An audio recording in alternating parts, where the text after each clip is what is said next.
Food safety department এবং বনগাঁ পৌরসভা, Bongaon police প্রশাসনের যৌথ সহায়তায় একটি অভিযান চালানো হচ্ছে। বিভিন্ন যে সমস্ত রেস্টুরেন্টগুলো আছে সেখানে আমরা অলরেডি কতগুলো রেস্টুরেন্ট ভিজিট করেছি।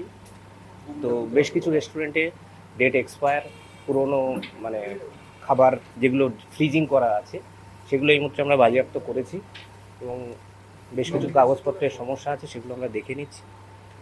পরবর্তীতে নেক্সট পদক্ষেপ আমরা ডিপার্টমেন্টালি ওনাদের জানিয়ে দেব। বনগাঁ পৌরসভার থেকে ফুড ডিপার্টমেন্ট থেকে এসেছে চেকিংয়ের জন্য, ওইটা খুবই ভালো উদ্যোগ একটা। তো তারা চেক করেছে আমাদের ফ্রিজে, যেটা রান্নার পর ফ্রিজ করা ভালো রাখার জন্য যে ফ্রিজে মাংস রাখা থাকে, তো তারা স্যাম্পেল নিয়েছে, বাকিটা তারাই জানাবে।